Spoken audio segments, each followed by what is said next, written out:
Hey, hey, my people. Welcome back to the On the Shoulders of Giants YouTube channel. Sorry about the delay. Technology do what it want to do sometimes. Y'all saw the movie I, Robot. Sometimes technology fight back. And we be in an eternal battle. Technology threw a left, we threw a right. A overhand cross, we ducked, they hit him with an uppercut.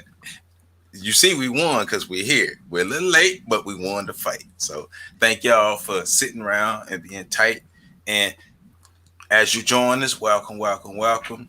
I am Joseph Ward, the creator, founder, and author of On the Shoulders of Giants. And this is my On the Shoulders of Giants YouTube channel. Make sure you check out my website at www.ontheshoulders1.com.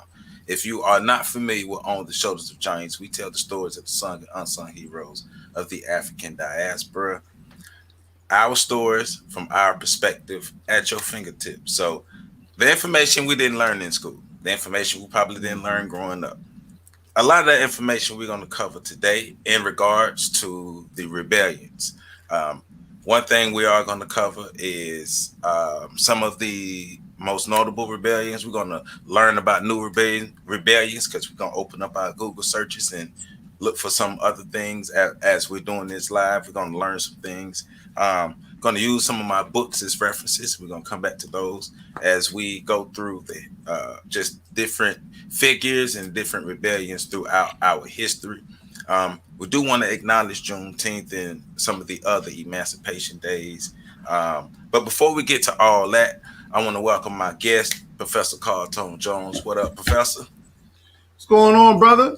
How you? Man, I'm out here living it up. Yeah, man. Sunny down there, Florida. Yeah, it's hot. No, it ain't sunny. It's hot. It be 91 degrees, 8 o'clock in the morning. Ooh, okay. I'm not missing that. Okay. Yeah. And Mr. Patrick Irvine, what's going on, Pat? Welcome to the channel. Mr. Patrick Irvine? Hey, that's what I said. And all that. Man, that's what I said. Stop that. Hey, dog. Stop that. Hey, man, look, see, that's black folk problem, dog. Y'all don't like to be uplifted, my brother. We sure don't. What's going on, though, my brother? Not much, man. I'm chilling. It is a lukewarm. How hot is it down there? Right now, well, last time I checked, it was 93. And then I came inside. It's probably a good 80 show up here in Charlotte. Probably good 80 show up here in Charlotte. Okay. And I want to give a shout out to everybody watching. Thank y'all for tuning in and joining us. Remember, if you haven't, you can support On the Shoulders of Giants on Patreon at patreon.com/OTSOG. And your contribution will go a long way in helping us be able to produce content, be able to have more books come out, to go to our nonprofit sector and be able to help us serve our communities better. So I did want to use this recording to announce something because I have a new book that's coming out soon, On the Shoulders of Giants, Volume 4, The Caribbean, where I'll be covering more of our sung and unsung heroes of the African diaspora. And I needed some help from the people on which book cover I should choose. So I got with the designer of the second and third book covers, and I gave him my idea, and he gave me a list of book cover ideas that he came up with. I picked the top 3, and from there, I asked the people to help me choose their favorite book cover that we're going to go for Volume 3. And so let's go ahead and do the reveal right now because if somebody won. So let me go ahead and share my screen real quick so we can show this. So these, if you haven't seen it, these are the 3 covers. Cover 1, cover 2, and cover 3. And this wasn't even close. I'm going to be real with you. Like, this wasn't even close. This was like Usain Bolt in a race with me and Patrick and Professor. Hold on, man. I ran a 4.240. Hey, Usain Bolt running 3.9. So, oh, okay. Hey, I wish I ran a 4.2. So, but he run a 3.9 with a running start. Hey, so but all 3 book covers are brilliant covers. So shout out to Mr. Larry Spencer, for his brilliant work. But with the overwhelming majority of the votes, book cover number 2 won. So when On the Shoulders Giants Volume 4 comes out, book cover number 2 will be the cover that I will use. And I'll do something special with covers 1 and covers 3. But like I said, I thought all covers were brilliant. I'm not going to lie, my favorite was cover 1. I was kind of hoping that 1 win, but 1 didn't win. So I'm not mad, though. I might look like I'm mad, but I ain't mad. But book cover number 2 won. So that's my reveal for that. And I want to just give the people a chance to see that here we are, come volume 4. You know what the book cover is going to look like. So now it's just time to go ahead and get the book finished up. And that will be coming soon. And I'll give y'all a specific date at a later time. And go ahead.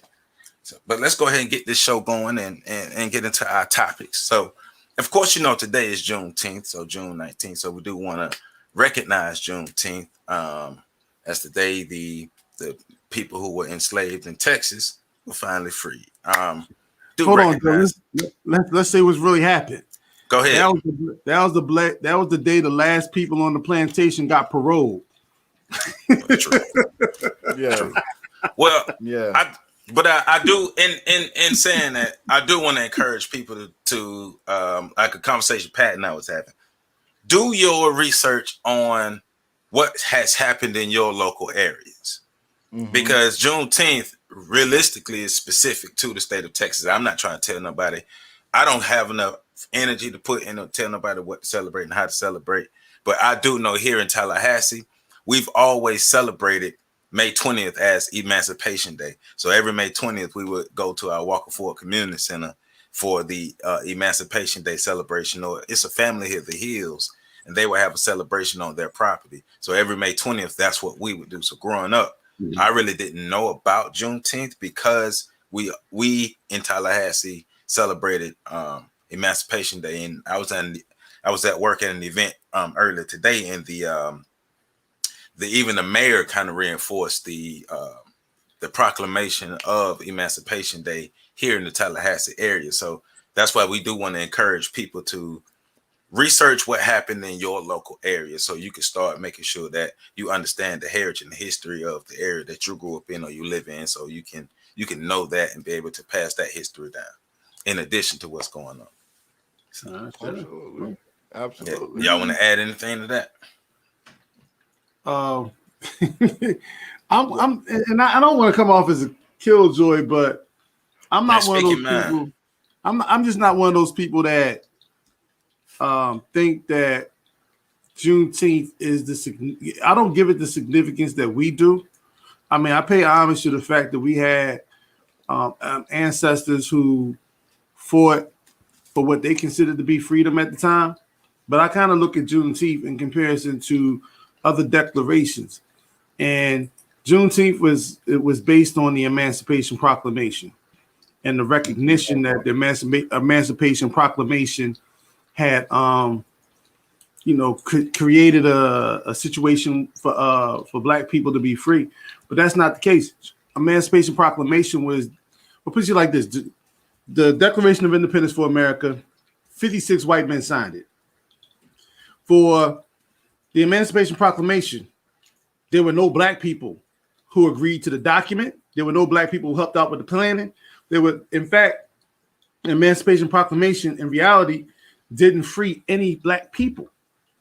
It only produced enough confusion to help, the North destabilize the Confederate armies, because they were worried about the slaves leaving their plantation, so they were leaving all the lines in terms of, the fight. But in other words, you tried to free people in states that you didn't control. And there were several Union states that were still slave states for which Black people still were enslaved when the Emancipation Proclamation was signed. So we got to really look at the fact that the Emancipation Proclamation, when people signed the Declaration of Independence, even when Marcus Garvey had in the UNIA, when they signed their Declaration for the Rights of Negro People, everybody knew that when they signed their names on those documents, that there was pretty much a death notice. like that they were considered enemies of the state and actually committing treason. But with the Emancipation Proclamation, black people didn't win anything with that. It was just a tool to use to help the North defeat the South in the Civil War. And a lot of times, even with the Emancipation Proclamation being signed, don't forget down in Mississippi in the Delta, where the Devil's Basin is. Did he freeze? He froze. The government got him. Nah, the government got him. Man, they caught him in mid-sentence. You know what I'm saying? Are we supposed to? He didn't even know. I'm back. I'm back. Yeah, he just drop back on the nine. I'm saying.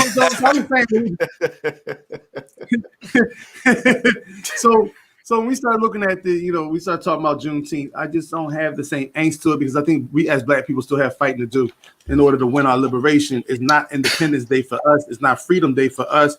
It's the same as if you had a family member who was locked up and they were released from the penitentiary, but they still have a penance and parole, and there was still a chance they could be sent back to jail. That was Juneteenth for me. And it's nothing wrong with you having your perspective, and nothing wrong with you coming with it from your informative viewpoint, right? Because anybody finna fight you. Well, some people gonna fight you for that. I ain't finna fight you for that. I ain't finna fight you for it. You know, I don't disagree either. No, but go ahead. No, I was just gonna say. I mean, I guess with today being what it is, it's good to touch on it a bit.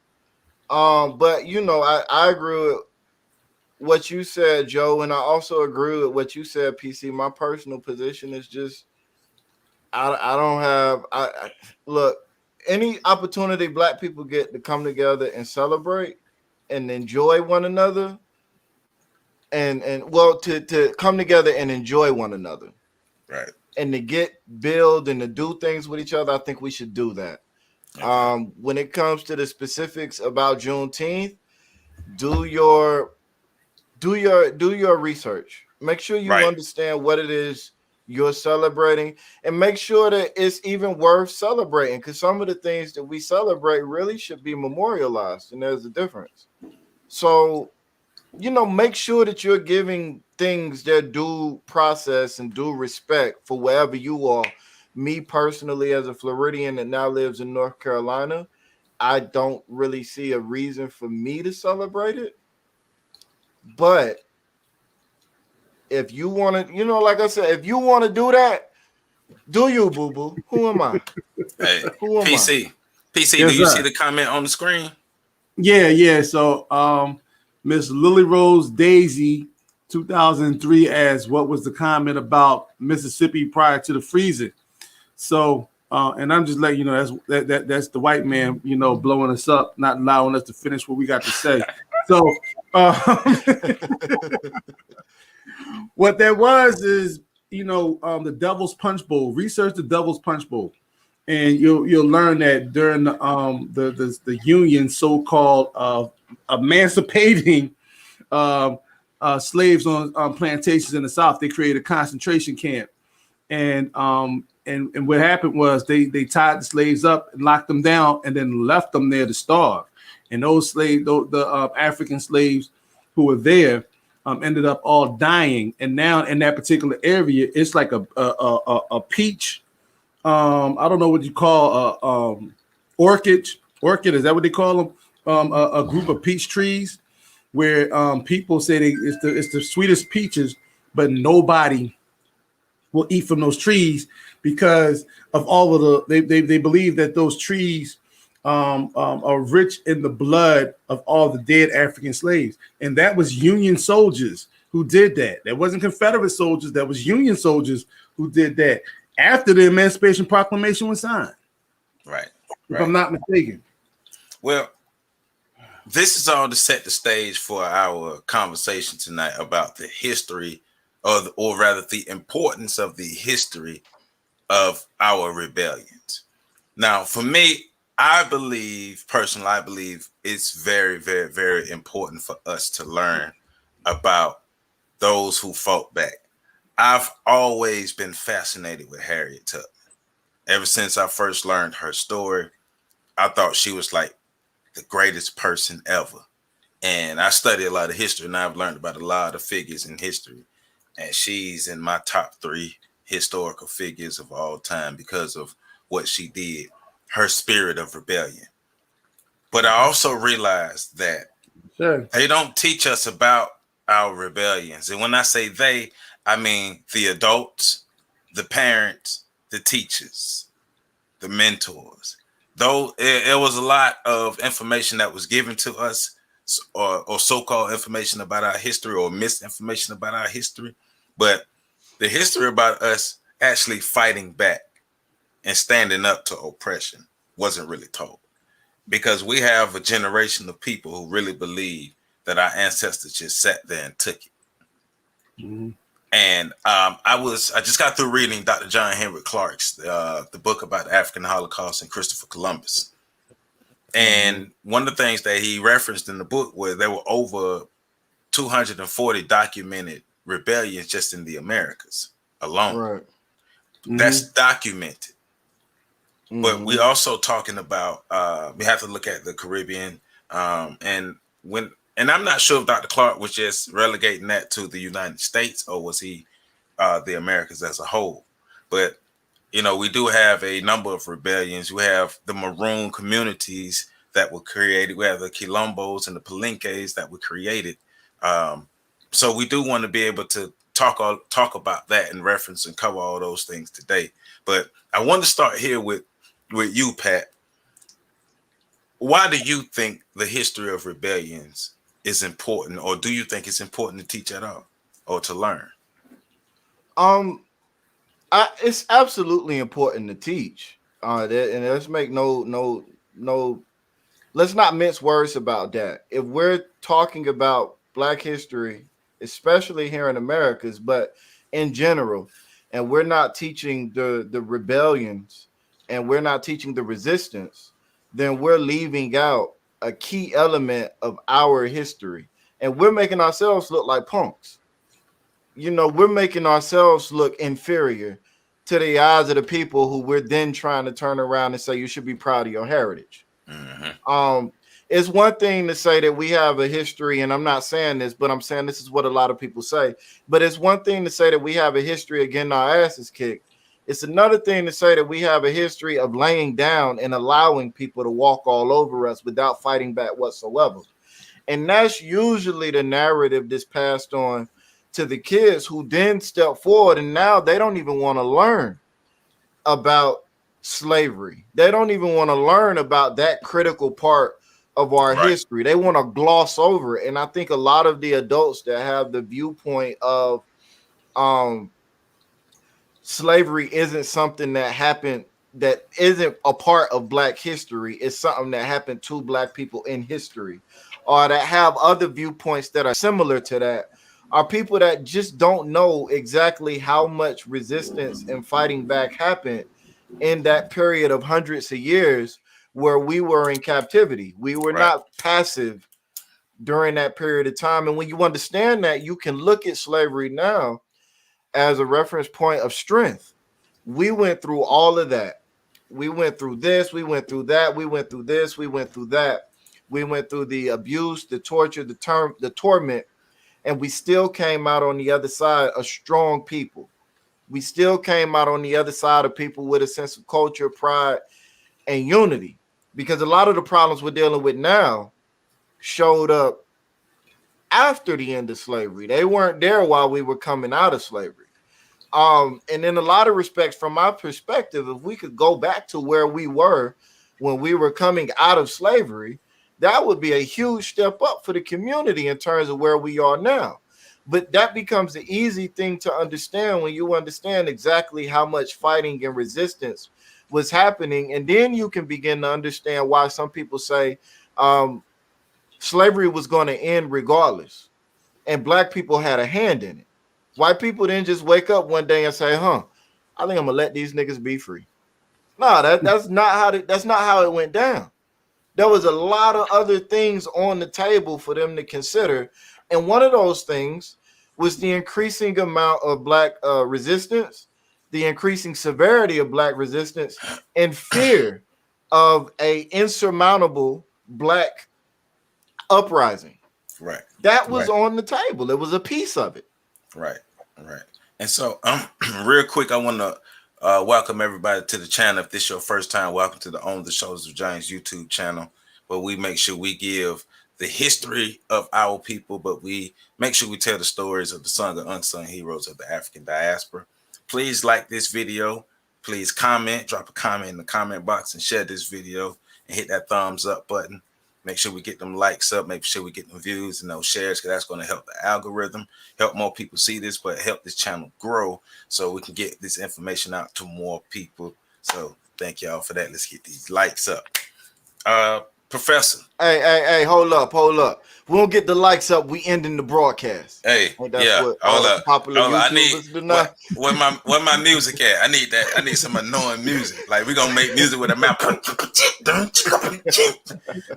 gonna start freestyling. Hey, right. That's what all the popular YouTubers do now when they go live, right? If I don't get 300 likes on this video right now, I'm ending the broadcast. I'm ending it. Hey, these folk like, yeah, okay. We got a lot to do now. Professor, why do you feel like it's important to learn the history of our rebellions? Well, especially when you look at the circumstances in our communities today, we need a reason to have hope, and we need a reason to believe that the way things are not going to, maintain or the way the situations that we see, no matter how dire they are, that we can fight back. Is a very important notion. It's similar to when, you had to go to the store and get some milk for your family, and there was some bullies standing on the corner, and you had to get past them. You couldn't come home without that milk. You know what I'm saying? No matter what happened, you had to come home with that milk. You come home without that milk, you're going to get an ass whooping anyway. So you might as well get your ass whooping on the street, because the one in the house is going to be worse. So, teaching those stories, we have to have pride in our history.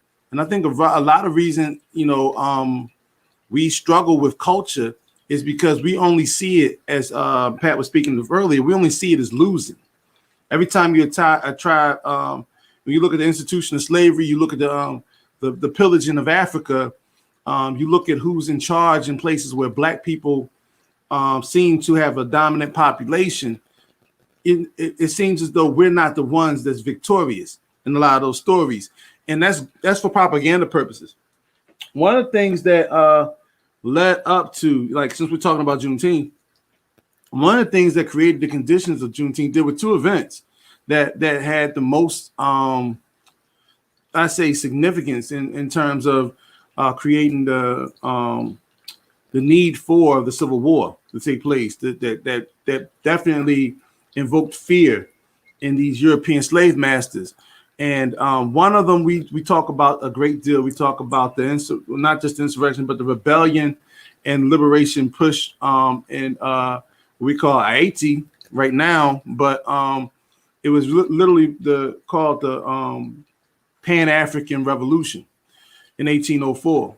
But there was another war right after that a lot of people try to attribute to the Native American population, but and it was the Seminole Wars, or as we like to call them, the Gullah Wars. And those wars, that war lasted almost 40 years.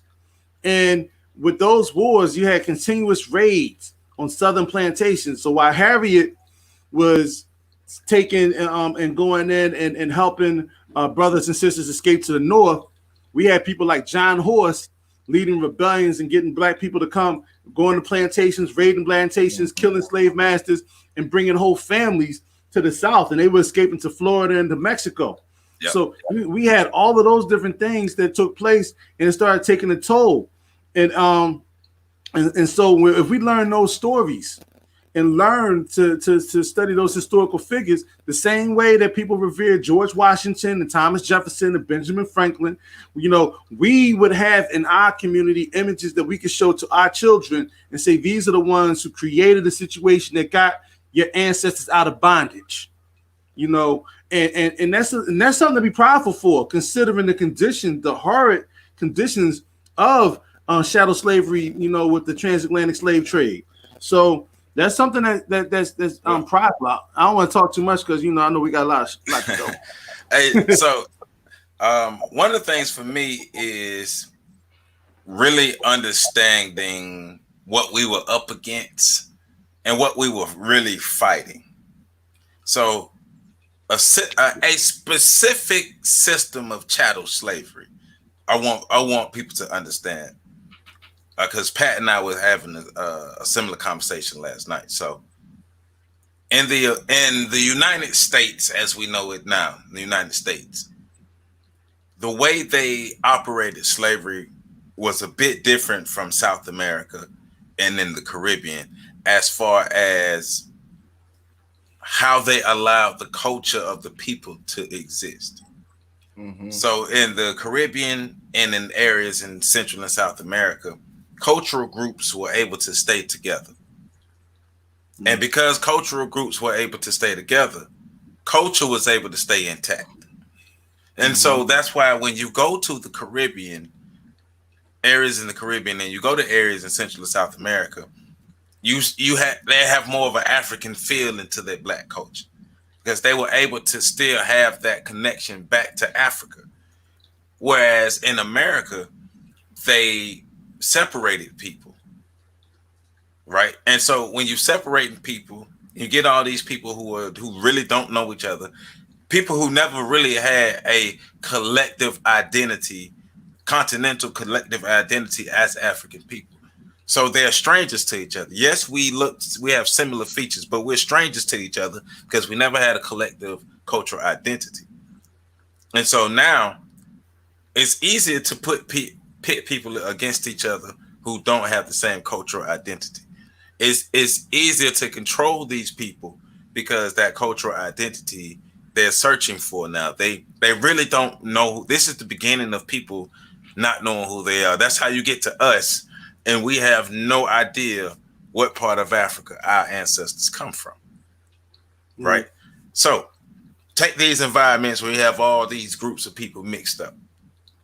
But despite this, the essence of freedom, the right to freedom, the privilege of freedom, the God-given, ability to be a human and be free, humanity, that was taken away from them. But they still had the fire inside of them to burn and fight for their freedom, because they knew this is not normal, this is not natural. Even though the white men did their best to psychologically brainwash and change the way they operated and change the way they existed and say, you belong here. But they decided that we're going to fight back, and they continued to fight back, and they fought back in various ways. Remember, rebellion didn't always mean going out there and going like to traditional war. Sometimes rebellion mean I'm gonna take a shit in your food. Mm-hmm. Sometimes they just couldn't find out what all these white men and all these white women kept dying. They just kept falling over. Mm-hmm. We don't know. We have no idea how the baby died. He was with the white lady last time. And so rebellion came in many different ways, but rebellion did happen, and Black people fought back. They didn't just sit there and take it. And some of these people, you got to check yourselves too. It's easy in 2021 to sit back and try to say, well, I would have did this and I would have did that, and all this comfort sitting behind your screen when you not fighting back now. But Pat, you was about to say something. No, I was about to agree with you, because the nature of the conversation we was having was stemming behind me talking to you about a class that I was having where some of the students were basically saying that Black people should have fought back. The moment we got a chance, we should have fought back. And it was like, we did. We were fighting back. You know what I'm saying? Like, was there a great battle where there were 100,000 Black people on one side and 100,000 white? No, there was nothing like that in an open warfare terms. But we got to define the nature of what it means to fight back, what it means to protest, to resist. You know, it could be something as simple as I could, if I really wanted to, like I was telling you, Joe, pick 15 bales of cotton a day if I wanted to, but you only getting 5. That is a form of protest. I'm only giving you a third of what I could give you. That's a form of protest. Maybe like you said, the food is a little less nutritious. Or all of these things are forms of protest. But then in addition to that, you had things like the commonly known Nat Turner Rebellion, which was a larger scale. One thing that we know about, PC mentioned earlier about John Horse. You have situations like that. You also have more intellectual situations where you have people like David Walker, which was somebody I mentioned in class, who was born a free person and wrote a series of pamphlets meant to get black people to be meant to galvanize the black people into asserting their rights. And this was in the early 1800s. And his appeal was such a threat to the establishment that there was talks in Louisiana of kicking all of the free black people out of the state. And this is where a lot of the conversations surrounding Negroes not being allowed to read and write, a lot of those conversations, if they weren't already in place, were being reinvigorated by this pamphlet that a black person wrote and traveled all over the land doing speaking engagements for. That is a form of resistance and protest that we are not even seeing today with the social media and all. Look, the government ain't taking none of us that seriously. Not as seriously as they was taking this, man, where you had states talking about, look, any black person in our state that's free has to leave. Like, so you know what I'm saying? To be able to, but even to that, we had this conversation about culture, you know, and being able to define culture for people, because we talk about it, but when you, so I'll give my definition briefly. So my definition of culture is how you view the world and your place in it. If I view the world different than you and PC, and I feel like my place in it is different from yours, and they put the three of us in a room, we got to start from ground zero as far as group dynamics of how we're going to proceed. The birth of that is going to be a new culture. But in the meantime, no work is able to be generated in terms of strengthening our bonds or establishing how we're going to interact with those outside, because we have to deal with how we're going to interact amongst each other. When you keep bringing people into that, they didn't bar bringing external slaves into America until 1808, 1810, I believe it was, somewhere around there, was when they outlawed the international slave trade.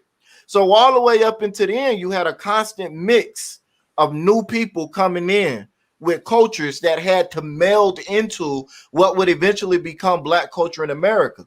All of that had to happen before we could even begin to solidify who we were and how we were going to begin to progress forward. But even amidst all of that confusion and turmoil, there are still reports and incidences and records of revolts, rebellions, and protests.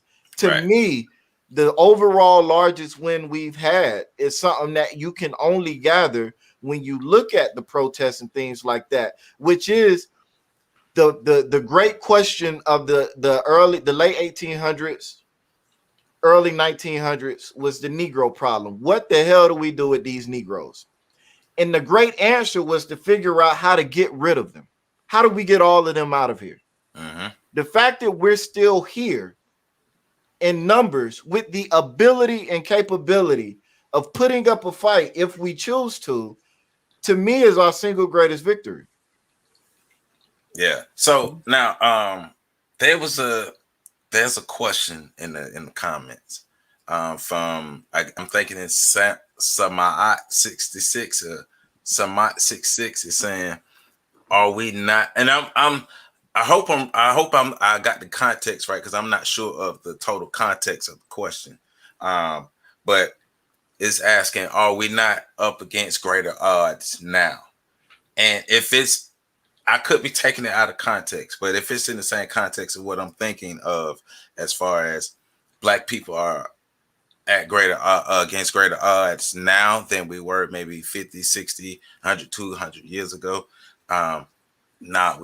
It's not even close. It's the odds that our ancestors faced. It's not even close to what we face now. Like, it's totally easier, 100 times easier. Well, hold on, Joe. I don't. Well, maybe I'm hearing it a different way. In terms of the type of suppression that's placed on us, I say the odds are, it would really depend on how the question. Right. That's what I'm saying. I don't know the context. Because when you think about, times back then, they created different laws and policies on plantations. They created the whole idea of like the loitering laws that we have today, no loitering. That came from the fact that you had 2 or 3 slaves, I can call them slaves, but 2 and 3 imprisoned Africans on these plantations, possibly plotting an escape or an overthrow. Meritorious manumission, where they actually made it beneficial for Black people to snitch on other Black people who might have been plotting or making plans of either escaping or planning against the plantation. But, they had to put those policies in place because they didn't have the surveillance grid. Now they have a surveillance grid. They track us everywhere. We know they turn these things on and off when they want to. That's why there are cameras on both sides. They have a better access at quelling us down.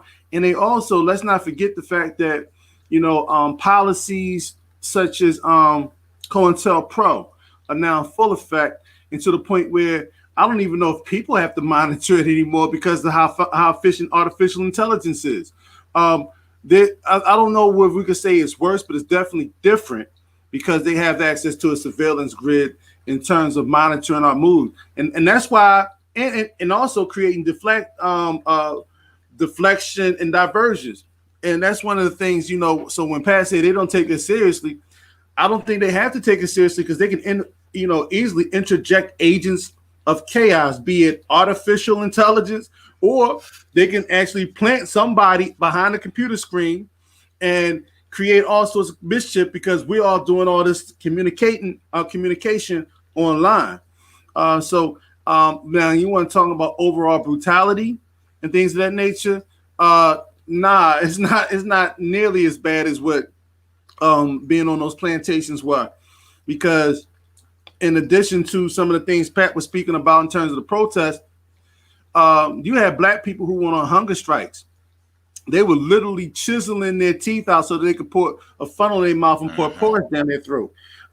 You had Black people who they were wanting to make make an example out of. They were literally putting a funnel and filling it up with gunpowder and lighting the funnel up to see somebody explode from the inside.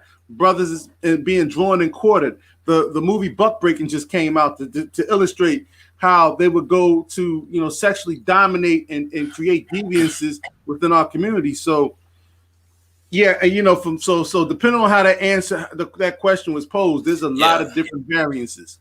Yeah, I just don't know the context fully. Yeah, I think I would answer that question. I think it's different. I think on one hand you have the brutality and the sheer openness of what was happening in the past.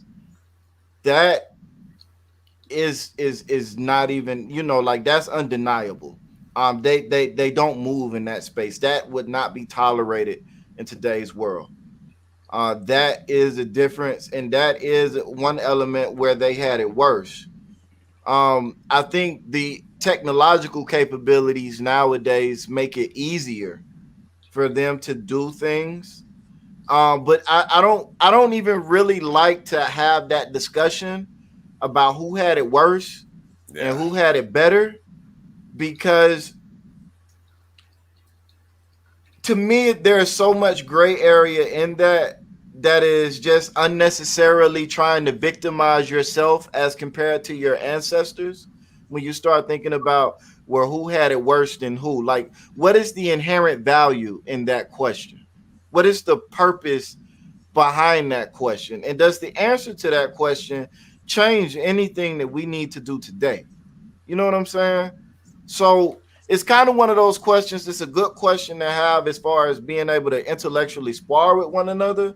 But when we come down to having serious conversations, it's not really a question that moves the needle in any meaningful way. They had it worse in some ways back then. We have it worse in some ways now.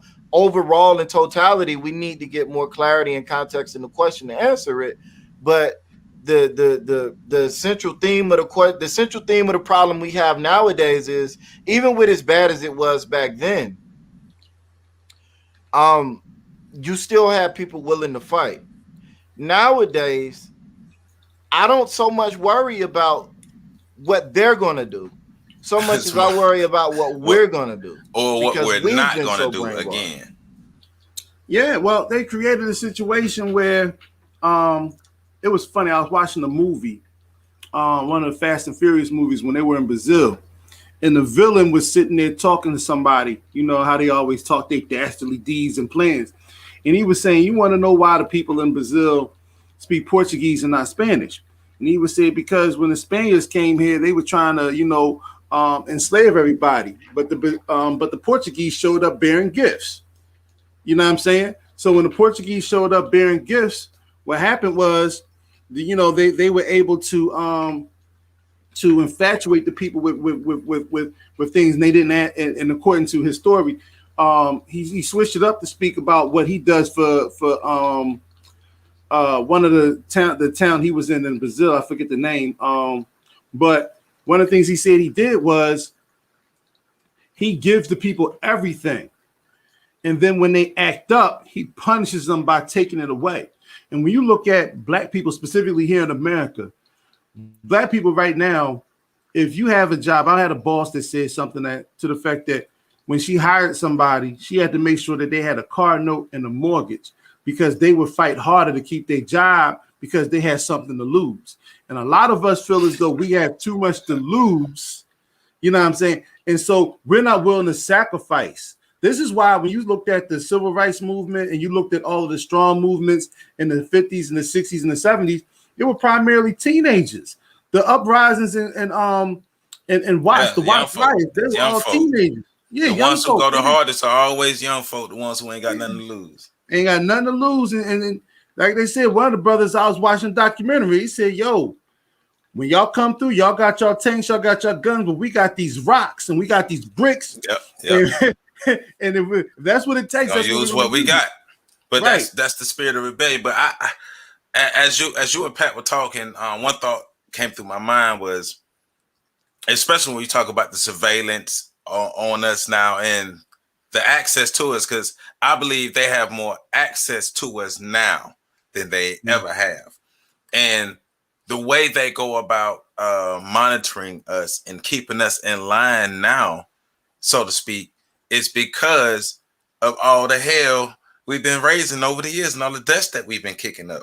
Because of the rebellions that have happened over the years, the people who are oppressing us, they're like, if I want to continue to oppress these people, I got to find a new way to make sure I keep them in check.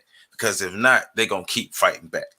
And we got to find a way to make them a lot more docile, because they keep fighting back. For some reason, they keep fighting back. Matter of fact, history tells us, not historians tell us, that we fought back from the time we realized when they got to Africa and we realized what they was doing, we were fighting back from then. And in some forms, in some ways, resistance and rebellion is still happening now. There was never a point. I challenge anyone, if you disagree, anyone to show me, send me the information on the shoulders1@gmail.com. Send me the information to show any period point in time where our ancestors just did not fight back, did not have any resistance. I challenge you to send me that. But I know from our historians, and I know from my own research, that we've always fought back in some way, form, or fashion. Now, it may not be the way that you wanted them to fight, but it ain't about you. It's about fighting back period. You about to say something, PC? Well, I was just going to agree with you because back then we had before the last two generations was, and let's be clear about the fight. You know, the fight has been siphoned out of the community. The war on drugs, the emancipation, the emasculation of manhood in our communities, the cycles of miseducation, malnourishment, all those different wars that were taking place in our community did a dastardly deed in terms of taking a fight out of a lot of us. And then when you look at the results, you look at the fact that even now we're on a medium right now where we know if we say a certain word, you're going to get shadow banned. We know if you're going to say a certain word that they possibly going to toss a strike your way. You know what I'm saying? We know that on Facebook that if you don't even have to say anything, somebody can say something on a post of yours and you will get put in what's called we've made cute terms for it, Facebook jail for 30 months when your account is suspended. And so they found ways to have us comply because we want to be on these particular platforms. When you think about the COINTELPRO papers that were leaked, suspiciously leaked back in the early 70s, one of the things on the COINTELPRO papers, they said that they would always have to cause some type of confusion to stop the rise of a black messiah. And with the access to what we have now, this is one of the things we don't fight back anymore. The medium, social media in particular, has really taken the bite out of a lot of the things, because before social media, you would have people meeting up in person. You would have people having long conversations. You would have people not worried about being surveyed. You'd have people, actually talking about different things, different ways to attack different problems in their communities and so forth. And now everybody wants to do a Zoom call. Everybody wants to do, meet online. Everybody wants to send text messages and all these different things that be monitored and manipulated, not taking into account the history. The poison pen papers, poison pen letters from the Nation of Islam to Malcolm X, the misinformation, all these different things that we're dealing with right now. Back then, you had, let's look at Nat Turner's rebellion. When they were looking after Nat Turner disappeared into one of those maroon societies, and they couldn't find him. They had to kill black people and burn down black towns in order for him to surrender. You know what I'm saying? And even then, when those people knew where he was, they wasn't snitching. They was willing to die. A box of chicken on the first 48 and a Pepsi, everybody going down. Your job. Your job. But see, also, like I found the story about because I put together a little mini series. It was the 4 Women of Virtue, and one of the women was a Cuban woman, Carlota Lucumi, and Carlota Lucumi led one of the fire burns in one of the rebellions in Cuba around the 1840s. And so this is one of the many stories of women leading rebellions, because her and another woman named Fermina approached Carlota about, hey man, look, we tired of this. That's what's going on. These people been oppressing us for so long. I got this plan for rebellion. So Fermina and Carlota put the plans together. They got the people together. We finna go do this. Somebody ended up snitching on Fermina, and Fermina ended up getting locked up. But Carlota was like, all right, well, we already got the plan. We already got the people. We finna do this. And she led a rebellion in Cuba. And the rebellion that she led also sparked a whole bunch of other rebellions on the Cuban landscape. But we can go further back than that.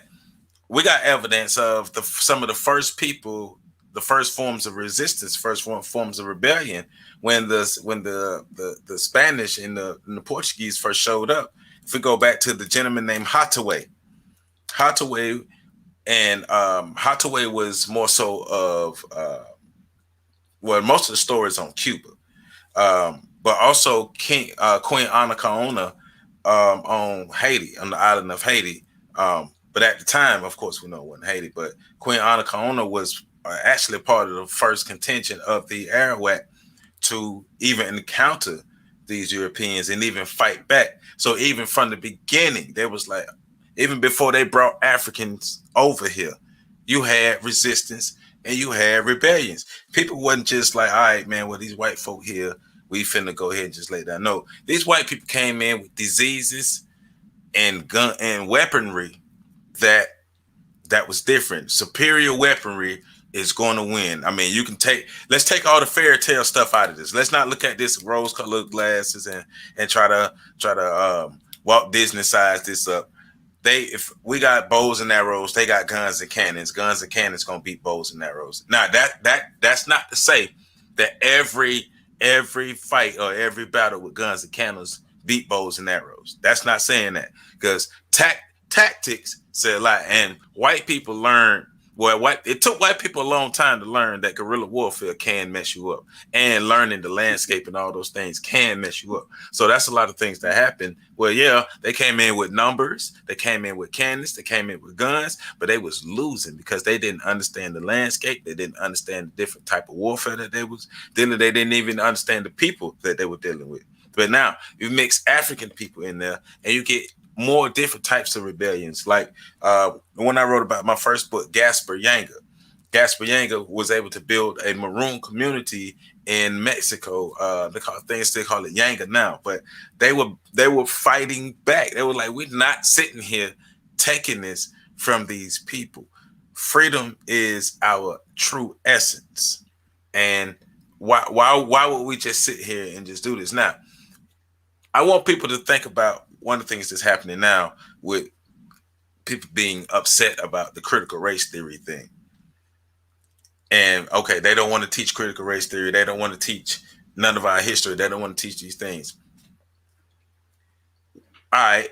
So another part of the resistance and the continued rebellion is us taking the initiative to learn it on our own and stop waiting on our schools to teach our youth. Malcolm X already told us you got to be crazy. And I know I'm paraphrasing, I'm putting it in my way, but you got to be crazy if you really expect your oppressor to teach your child about fighting back against their oppressor. It will never happen. There's a when I was in college, shout out to my professor Professor Denard. He made us read a book called Crow Dog, and Crow Dog talked about what happened to the Lakota people in the Dakota areas, and how they came in with force, took over, but then they came in with the spiritual warfare and the psychological warfare. So you take over their minds, you take over their spirits, you take everything from them while beating them down physically. Now, you still had resistance, you still had people fighting back though. Now, of course, the story's not always going to end in victory. We shouldn't always be looking for the stories to end in victory. But what we're looking for is the substance in the story and the spirit in the story and what we can learn in the story, especially about our people. Knowing our people wasn't soft. Our people weren't no punks. Our people wasn't just sitting there taking it. Our people really had nothing to lose. Literally. So. Well, real quick, because I know Pat's ready to get with it real quick. But you tapped on something real important. We can't hear you that good, Pat. Pat, you going there? Can you hear us? What? Can you hear us? You can't hear me that good? Nuh-uh. Yeah, I hear y'all. Can y'all hear me? No, I hear you now. Yes. Yeah. Yes, sir. Okay, then. He has a delay. Okay. All right. Okay. Well, I'll jump in real quick. I'm gonna leave out and come back in. Okay. All right. Past calibrating. Right. But you brought up some very important things. Two very important things. First thing you talked about was spirituality, and I think that's really important to understand when you talk about like islands of Barbados, where they purposefully, created the slave making factories, and in the Caribbean, Cuba, all these different places, they still were allowed to practice African spirituality, and they got real creative about using rituals. And I think, with a lot of these rebellions, they don't talk about how they were making black our ancestors were using forms of martial arts, but they were doing it in a ritual with the drum, and and they were doing it, making it look like a dance, but they really were showing like learning and perfecting, right? And the movements and stuff. And then when they finally figured it out, they had banned the drum in America. They had banned the drum in America. That's how important a tool the drum was, because the drum was used to communicate. Good. Real quick, with the Capoeira, was fun. Okay, first of all, I just want people to know that's a martial art form that originated in Angola and was brought to Brazil by the slaves from Angola. But what's real messed up about that is I learned about the Capoeira as a martial art form through one of I can't remember the name of the movie, but that it was one of them real popular martial arts movies coming up in like the late 90s, early 2000s. But I always, when I saw that art form, I was like, this is some of the greatest things I've ever seen, with the movements and the dancing and everything. But then to learn its African roots, I was like, man, all right, yeah. I knew, because you know how you could gravitate to something sometimes, but you're not really understand. But when you learn about it, all right, the light goes off. This is why I gravitated toward this. So just want to say that. But even in looking at that, you look at how that later translated into breakdancing and things of that nature, popping, all those different things. That stuff that's transferred spiritually, that speaks to our spiritual and genetic precursors and genetic memory that a lot of us aren't familiar with.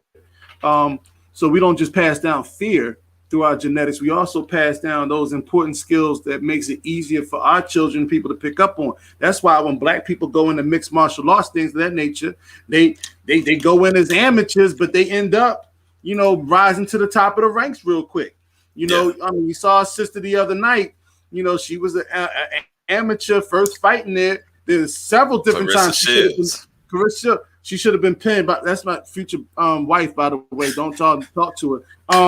And so, you saw that. You saw how she reacted and responded. But I want to also get into something else too, because the propaganda piece is something we don't really speak on. Like when natives came to this country, I mean not natives, when the Europeans came to this country, the propaganda that they told us when we were in kindergarten. I remember this is 1979.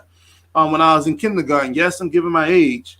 The beard grows lavishly. In 1979, I remember learning these messages. They were saying how when the natives came upon the Europeans were like gods to them because they were the images of God. So they worshiped them and welcomed them and started giving them all the gifts off the ship. And then we find out later that Columbus was over here slicing off hands, terrorizing and raping women. The propaganda, so the whole propaganda that started around Columbus Day and all that other stuff. But these people were actually having rebellions. These people were, like you said, involved in guerrilla warfare when they witnessed and watched the atrocities. They didn't trust the white folk, for one, getting off the boats.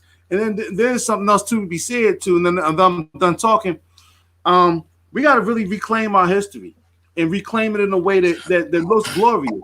And I say that because, the J community, for which I'm not going to say their names because that's going to like a shadow ban, but they have found ways, hey bro, we want you to get paid. Matter of fact, y'all better super chat my man.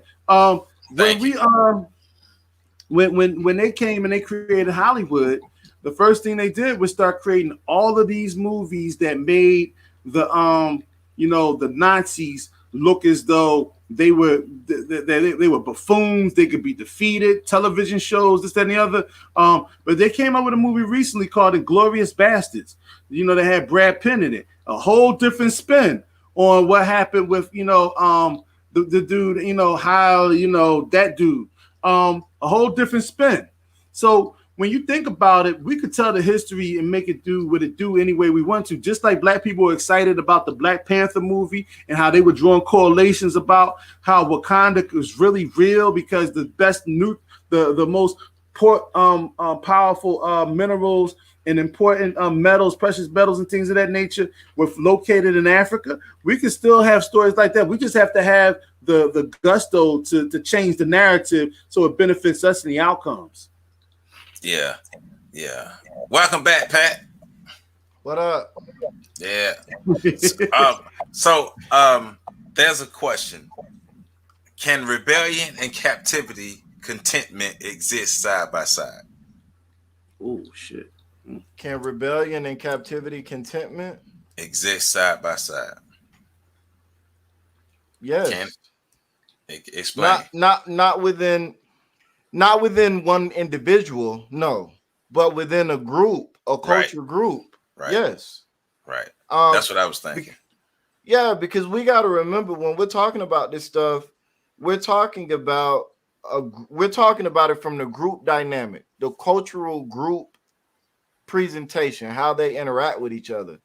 But inside of every group is a bunch of individuals that are all affected by the culture differently.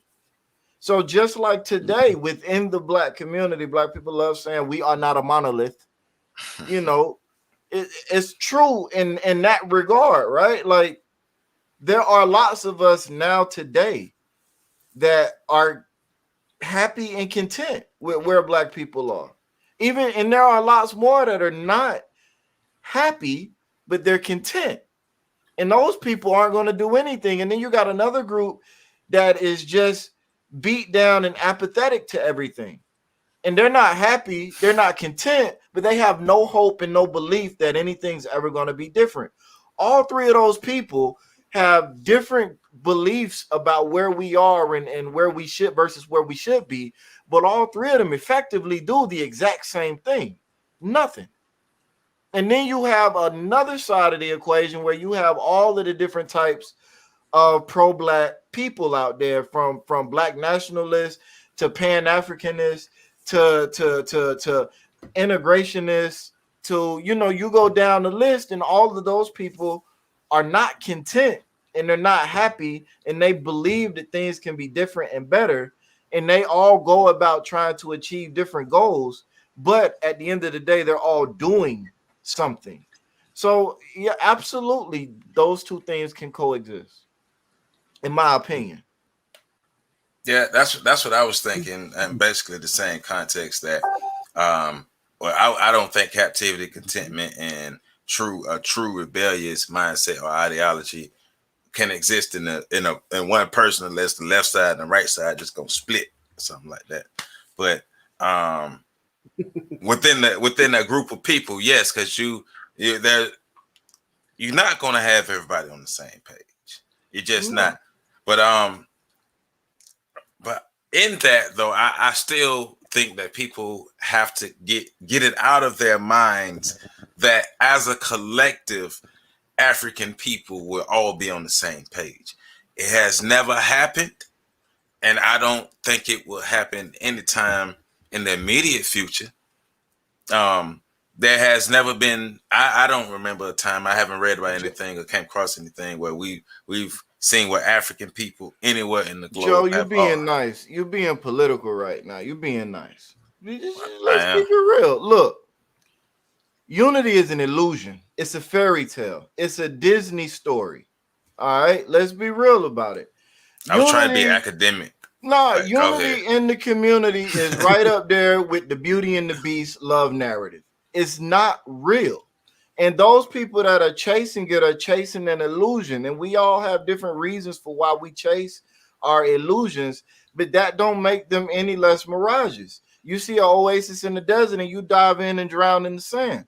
That's effectively what we're doing every time we say we need unity. And then we don't even talk about what unity means, because as we've been saying for years, half of the people that talk about unity don't actually want unity. They want uniformity, with them at the forefront and everybody else conforming to their ideological beliefs or their presentation of how the world should be. And uniformity and unity are two different things. They got some of the same letters in them, but they're not the same thing. So the goal shouldn't even be unity. not in terms of a mass scale of people. Right. You find people moving in the same direction as you, and you click move up. in that direction together until y'all come to a point where y'all can't move Well, together no more. And then you find other people that's keeping going in your direction, and that's how you get shit done. Well, I think studying the rebellion, studying the individuals who led rebellions will help to see what you just described as far as uniformity over unity. This group of people is fed up with what's happening, and this group of people is all on the same page. All they have to do is organize. They organize, they mobilize, they move. This is what happens. Like the fire burn and the Virgin Islands, the three queens of the fire burn, they got together. They got a small contingent of people, and they went around burning down plantations and burning down houses and killing folk and leading resistances and fighting to their death, right? Because they were all on the same page. And I think when we talk about the difference between then and now is the uniformity is a lot harder to achieve than it was years ago. So that makes the unity even more of an illusion if uniformity is harder to achieve, because like I said, you got a lot more people with the idea of I have a lot more to lose now. So that's why we see a less rebellious nature in the people that are out now, or an idea of what we think rebellion is, but it's just really howling at the moon a lot. Well, there's a lot of different. I think we really downplay the sophistication of our condition, and there's a lot of pieces to it that sort of create the mindset of us modern day. Like, let's go back to when the first rebellions took place on this soil. Most of the rebellions that took place on this soil were in the North. And that's when you had the combination of Irish indentured servants and newly African imported slaves. And they started working together because the indentured servants weren't getting their freedom dues. So they started mounting attacks on northern plantations and destroying. And the wealthy white landowners decided that what they would do is they would pull the Irish into this newly created consolidation of white supremacy, and they would then consider them to be white, because at the time Irish was nothing more but Euro trash but at the time, and they would give them access to the police department, paddy wagon, all that other stuff, and their job was to police blacks, which forced a division. We look at what's going on today, and when it comes to those different things, we have we don't see ourselves, as you said, Pat, as a group that's all dealing with being oppressed. Some of us believe that it's bearable, it's manageable, as long as they can still get trinkets out of it. Some people think they don't identify with it. Some people just run away from it, because there's a great responsibility in being a liberated people. And when there's, we learned that in 2020. We learned in 2020 that if we wanted to be on our own, that meant we had to fend for ourselves and get food for ourselves. That meant we had to, be in control of our own power grids. These are things that we take for granted, right? That we would have to process our own foods, meats, this, that, the other. These are things we take for granted. We would have to start policing our own communities. These are things we take for granted.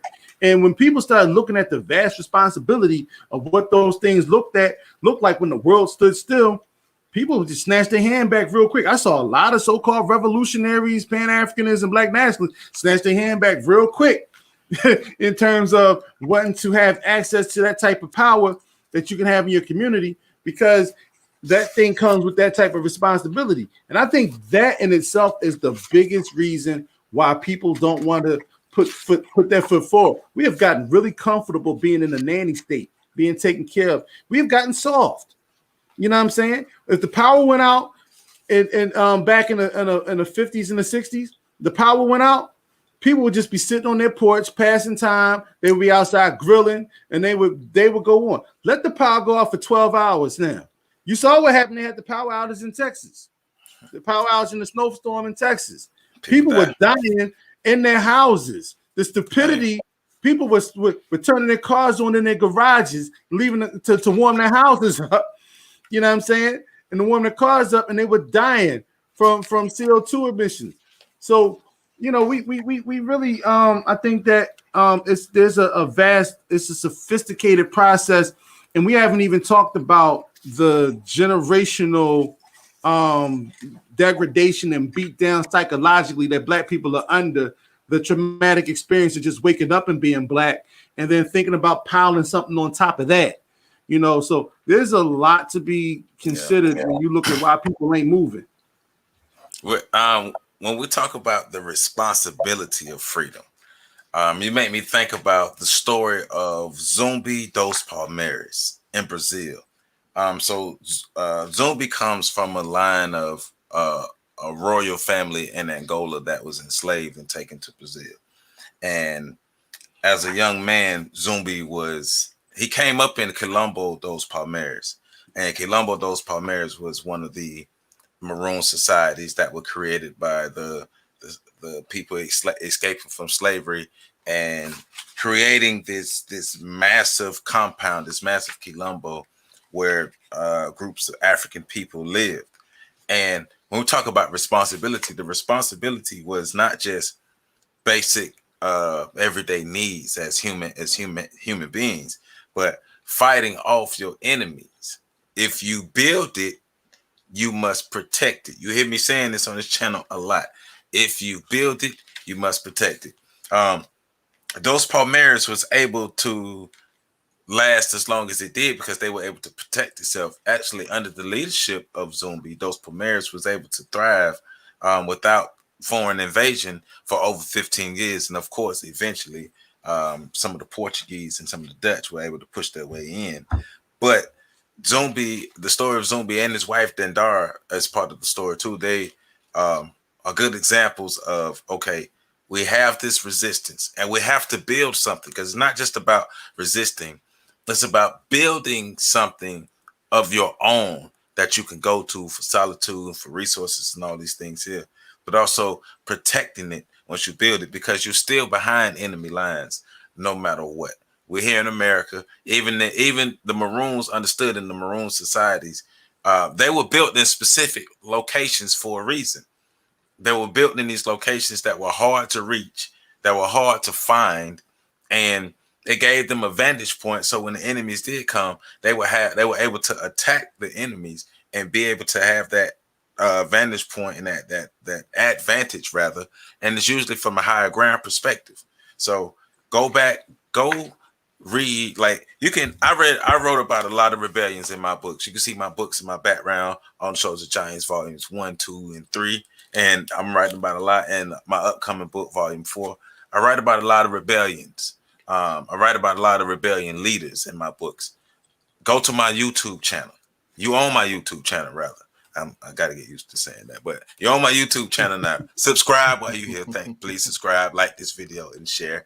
But go through the videos. I have tons of videos of people who led rebellions. I write about people who lead rebellions for a reason, because I don't want our youth to really believe the negative narratives or the hype that Black people just laid down and allowed white people to just take us.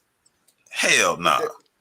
But that also speaks to, that's also the importance of understanding that there was rebellions, is that ability to understand the significance of continuing to fight back, being able to understand the responsibilities of being a people on this planet. You know, you accept that you're in a nanny state when you believe that you can't exist any other way. And a fine way to take that fight out of a person is to have them believe that they've never fought in the first place. And so when we look at it, like, So we know that some of the slave forts that they built on the outskirts of the continent, and we're not going to get into it, they considered the heartland white man's graveyard. That's a conversation for another day. But some of the forts on the outskirts had guns pointed outward. Why were those guns pointed outward? If the guns weren't pointed inward, all of those black people were got together. The guns were pointed outward for a reason. When you get here, to my knowledge and to my research, the first recorded case of slavery, legal slavery here in America, was John Punch. John Punch was a black man that was in indentured servitude and attempted to flee from indentured servitude and was sentenced to indentured servitude for the rest of his life. This was in the 1600s, 1650s, I believe. Was the first indentured servitude for the rest of your life is slavery. Right. So that in and of itself, he was attempting to flee. He was attempting to flee with two white men, mind you, and he was the only one that got that sentence. But he was attempting to flee. He was attempting to flee. He was attempting to resist the state of being that he was put in. This is the first recorded case, so the argument could be made that slavery in America was built as a punishment for attempting to resist slavery in America. I mean, I don't even know how else you look. I don't even know how else you have to say it. Look up drapetomania. Look up they created a fake mental disorder called drapetomania, which meant you had to have a mental disorder if you wanted to escape from slavery. Yeah. Listen, I'm gonna say that again. If you didn't know, drapetomania was, hey, you have a mental disorder if you want to escape from slavery. But also, you gotta ask yourself or realize the black codes were created to suppress black people from resisting and wanting to be free. The casual killing acts, all those things, all these laws that were put in place to keep people enslaved and to keep people from resisting and no understanding that freedom is their right.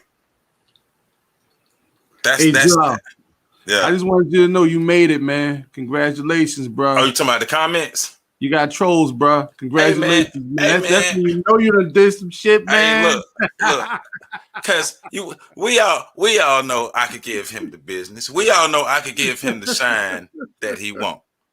Well, but we ain't. I mean, I can't even see that, so I don't even care. Yeah. But I would say, like I said, I always like to push back on the narrative presented that says that I'm tired of slave narratives and I'm tired of learning about slavery and I'm tired of people acting like slavery was this and slavery was that.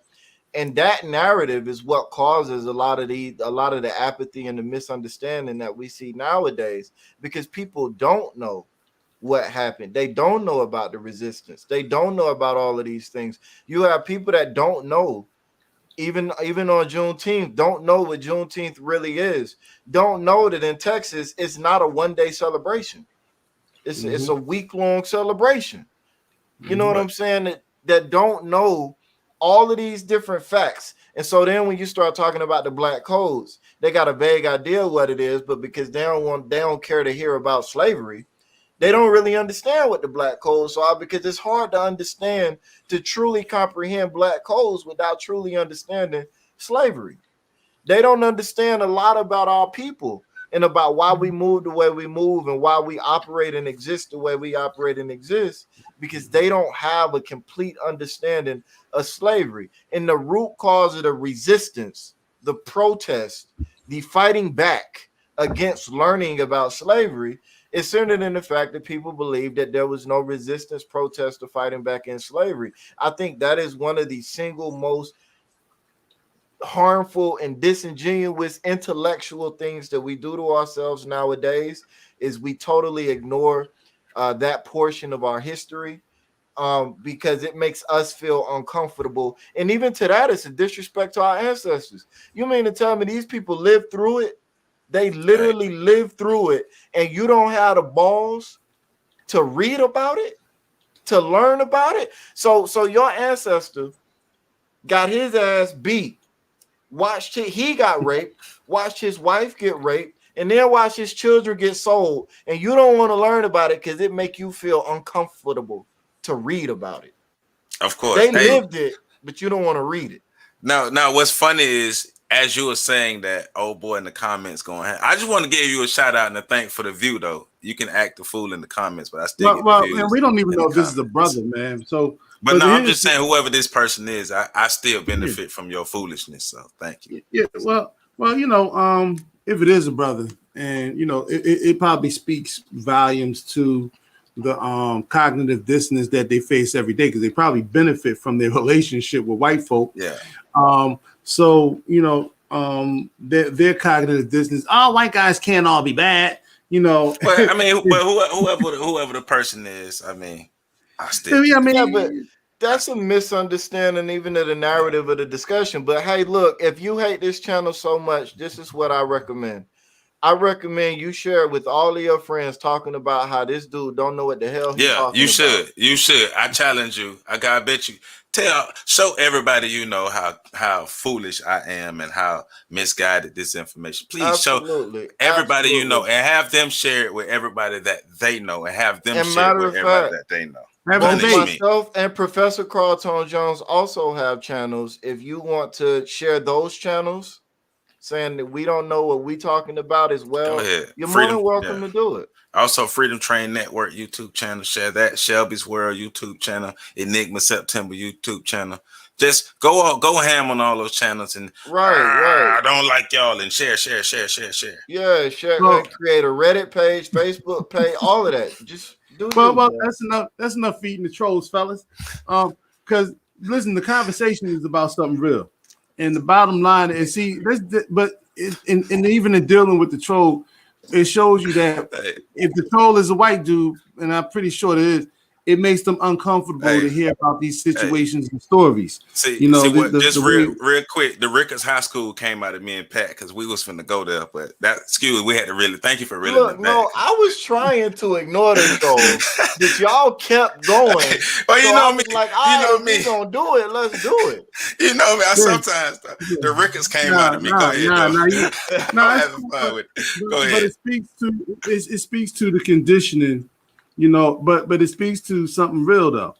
This type of conversation, you know, creates anxiety in black people who are in denial and white folk who are afraid of what the truth represents.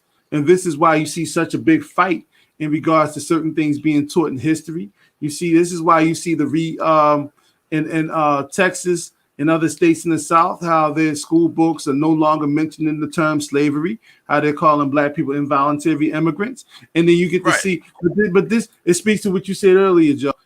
This is our responsibility.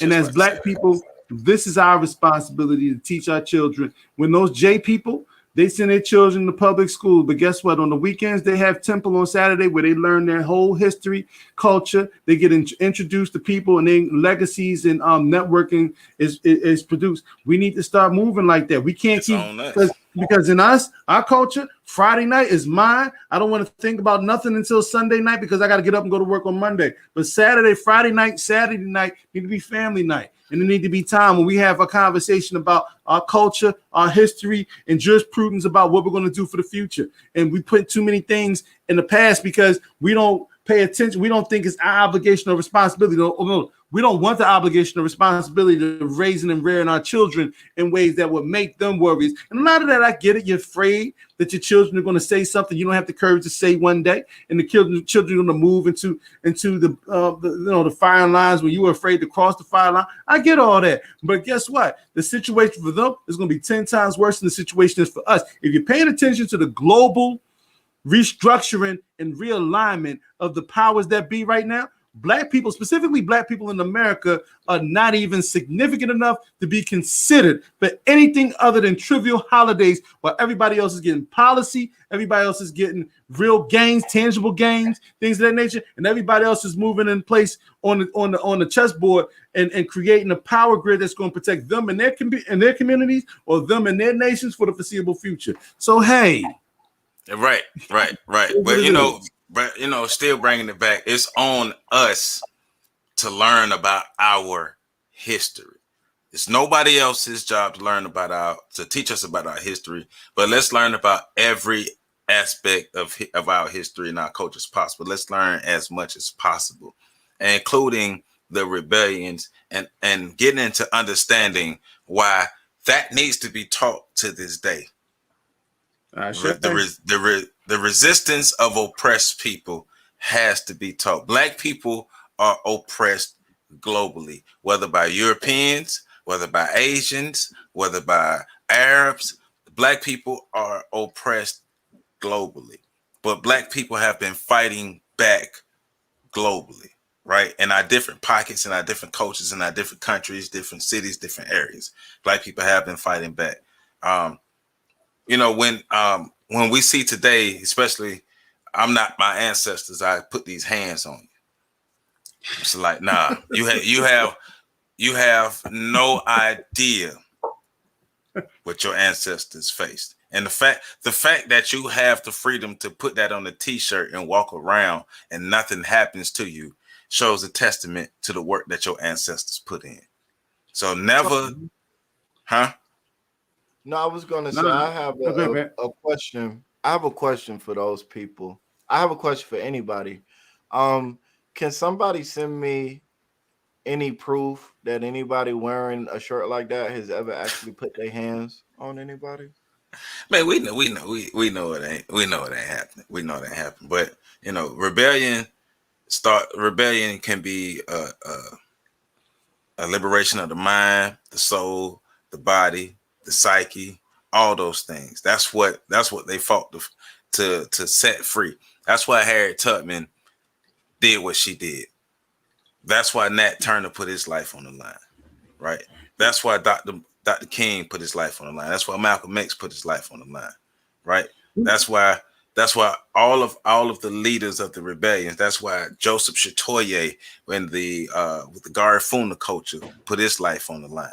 That's why Gaspar Yanga put his life on the line. That's why Madison Washington put his life on the line to overthrow the Creole slave ship, to not just free himself and his wife, but 142 other people. That's why a lot of the resistance movements happened. That's why Marcus Garvey existed and did what he did.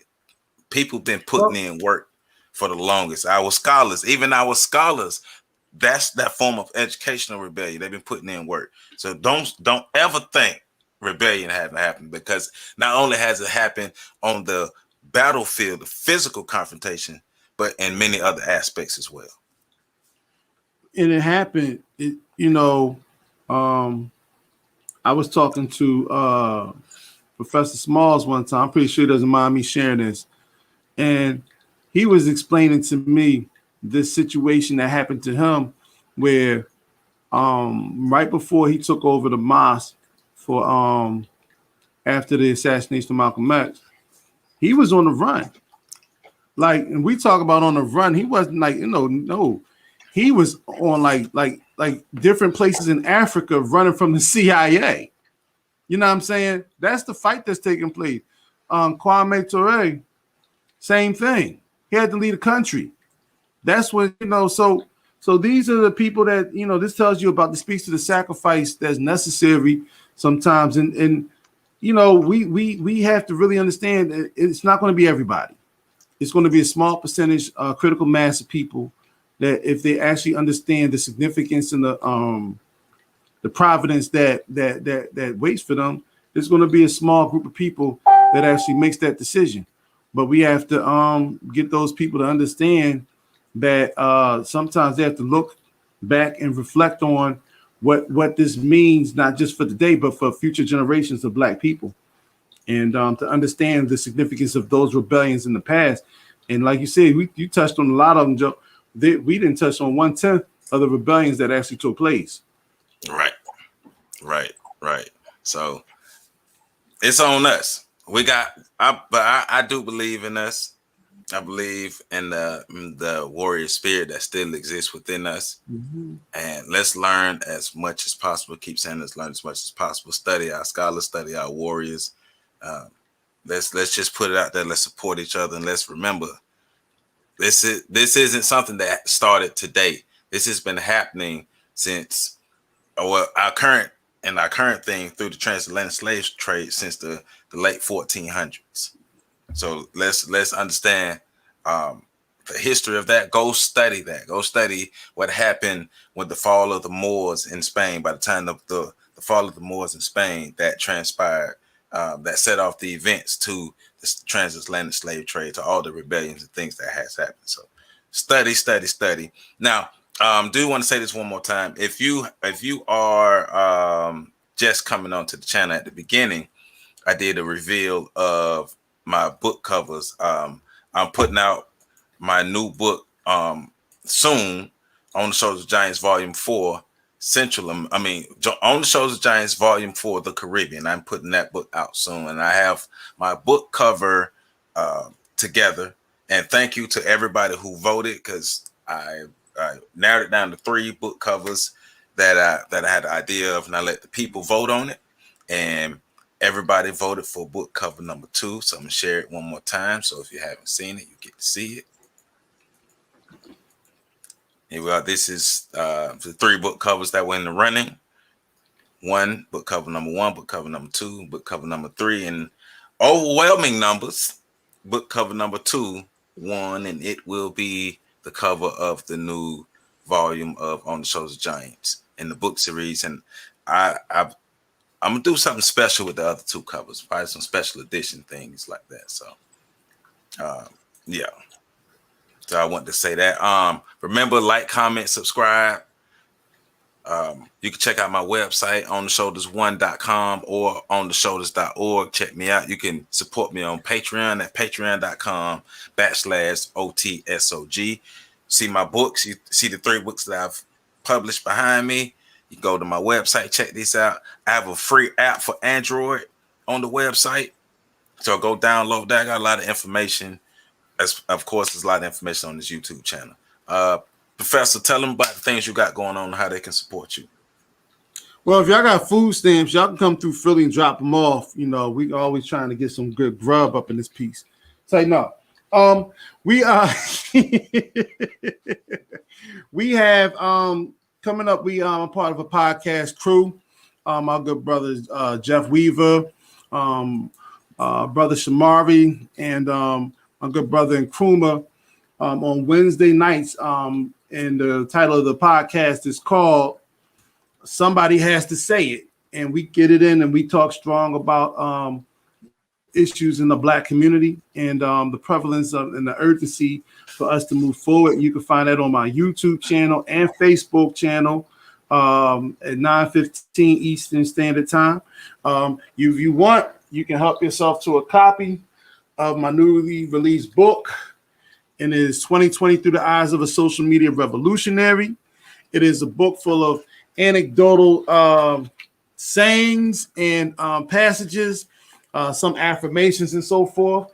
And if you want to see these 2 brothers on the big screen, you can go to my website, blackindependence.org, and get a copy of a digital copy of the Independence Day Project. A digital copy of the Independence Day Project, where you can see both of these brothers featured in the film where we talk about solutions for the conditions of the Black community. So feel free to go to blackindependence.org. If you're trying to hit me up for the book, hit your brother up on Facebook, inbox me, or you can go to Amazon and you put in 2020 Through the Eyes of a Social Media Revolutionary. It will pop right up. And thank you, brothers, for another wonderful presentation. You already know.